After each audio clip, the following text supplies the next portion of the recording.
just 2 days left to hold him, police were desperate for a breakthrough. 4 months had passed since the blood-stained bodies of Janice and Connie Sheridan were discovered in their isolated home. It's just a totally senseless killing of just two defenseless women. 70 officers had been working on the case, and police had taken over 2,500 statements. The search for the killer became one of Norfolk's biggest ever manhunts. But finally, police were convinced they'd got their man. Kevin Cottrell lived locally and was working as a door-to-door window salesman. He'd been in custody and under intense police questioning for 2 days and was denying all knowledge of the crime. As the interviews went on, we had to probe different areas, and one of the areas we had to probe was this a sexual crime? Up until then, Cottrell had been very laid back and friendly, but once we started talking about the sexual nature of this crime, he withdrew and was very uncomfortable. It's true to say that people who are psychopathic, because they have no sense of guilt or worry about hurting other people's feelings, can be extremely cool, calm and collected. But very often that psychopathy comes with a hell of a lot of baggage in terms of ego. So if you start to probe that ego, unless they're extremely controlled, they will respond by showing agitation, annoyance, contempt. Police knew he'd been to the house 7 months before and had measured up for a window in the room where Janice and Connie were killed. But Cottrell was still denying ever having been in that room. With only 2 days left to legally hold him, and still awaiting vital forensic evidence, it became critical to place him at the scene. We discussed how he'd set up his window. He had a dummy window to set up, how he'd set this up in the conservatory area, and he'd given some kind of sales pitch to the two women in this conservatory area. He was asked at length as to whether or not he'd been anywhere else in the house other than the conservatory area, and he continually said that he had not. With time running out, police decided to confront Cottrell with their strongest evidence. Once he was told that there was fingerprint evidence elsewhere than the conservatory, he changed his story completely, and he told us that he did recall having been elsewhere in the house than the conservatory. At that point, we were very happy that he not only knew he'd been to Pingo Bridge, but he knew exactly what he had done to those two women when he went there. At Lynn Magistrates Court today, Kevin William Cottrell faced 2 murder charges. On the 27th of April 1999, Kevin Cottrell was charged with the double murder of Janice and Connie Sheridan. Less than 30 minutes later, the DNA evidence came through, and it was damning. Samples taken from Janice's breast swabs matched Cottrell's DNA, and the blood on the bag found at his home belonged to Connie and Janice. Despite all this, Cottrell still insisted he was innocent.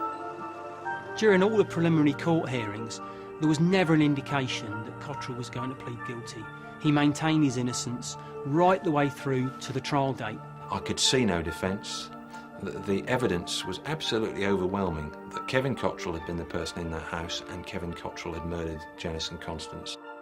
When the victim's family arrived at Norwich Crown Court for the trial, nobody knew that Kevin Cottrell would have one more trick up his sleeve.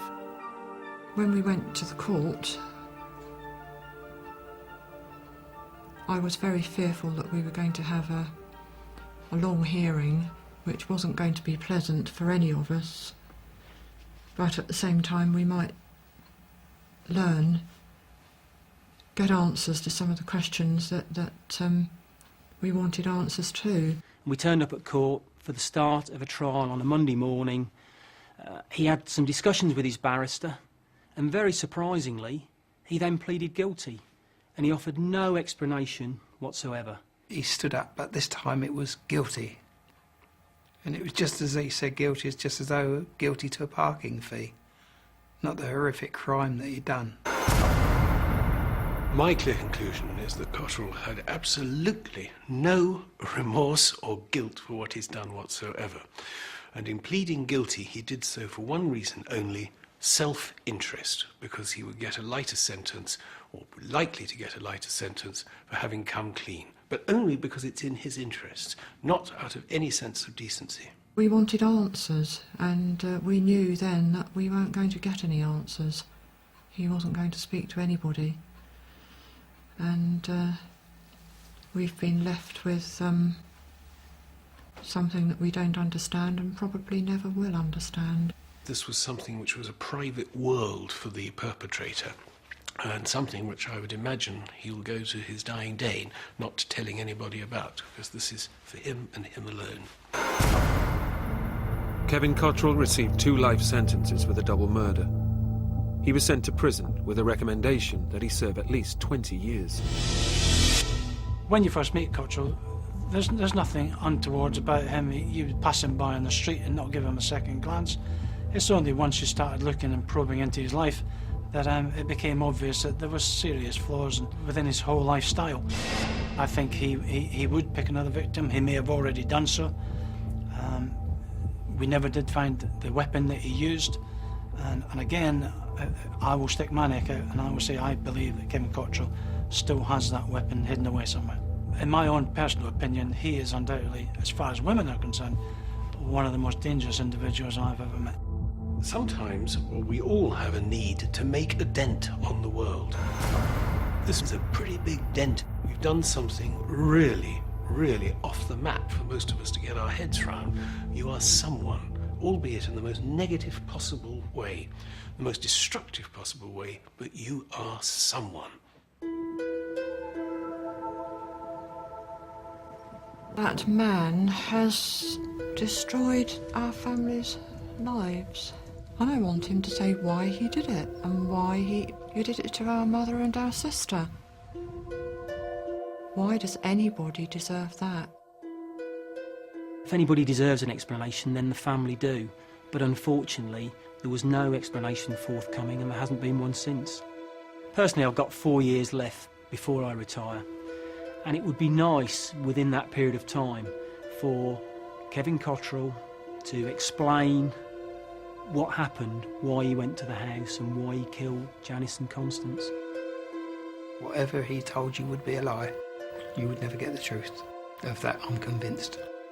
He's not worth thinking about. He's destroyed our lives in many, many ways.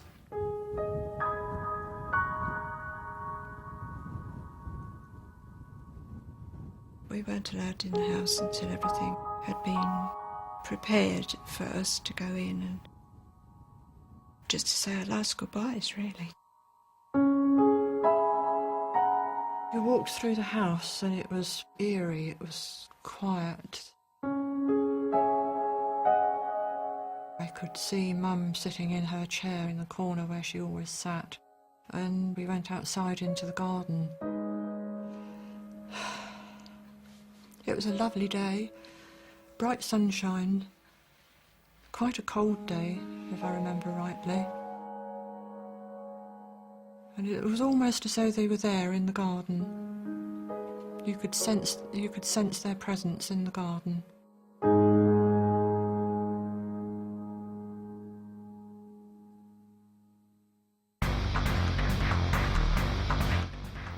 Next tonight on ITV1, Steve Scott is bringing us all the action from the emergency services with Night Watch.